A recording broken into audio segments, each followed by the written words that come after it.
Hello नमस्कार, welcome back to my mini blog. जन्माष्टमीनिमित्त आम्ही गेलो होतो इस्कॉन टेम्पलमध्ये। त्यापूर्वी सकाळी लवकर उठून दारासमोर रांगोळी काढली, त्यानंतर छान अशी देवपूजा करून नाश्त्याला बनवायला घेतलं। पिल्लू आणि मिस्टरांसाठी आप्पे बनवायचे होते, त्याची तयारी मी रात्रीच करून ठेवली होती। माझा उपवास असल्यामुळे माझ्यासाठी साबुदाणा भिजत घातलेला होता। लगेचच आप्पे व शेंगदाण्याची चटणी बनवून घेतली, त्यांना नाश्त्याला दिलं व माझ्यासाठी मी साबुदाणा खिचडी बनवून घेतली।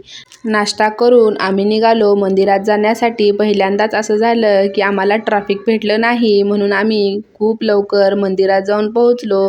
मंदिरात खूप गर्दी होती। जन्माष्टमीनिमित्त डेकोरेशनही खूप मस्त केलेलं होतं।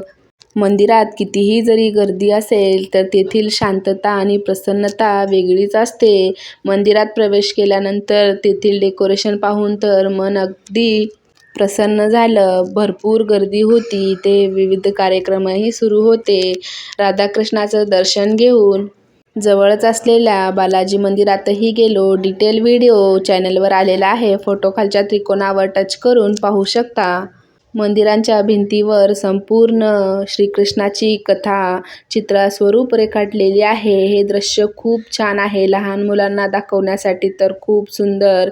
मंदिरात जन्माष्टमीनिमित्त खूप ठिकठिकाणी वेगवेगळे डेकोरेशन केलेलं होतं, त्यापैकीच हे एक होतं। नंतर आम्ही श्रीकृष्णाचा झुला झुलवला व इस्कॉन मंदिरातील सर्वांना आवडणारा हा प्रसाद घेऊन घरी आलो।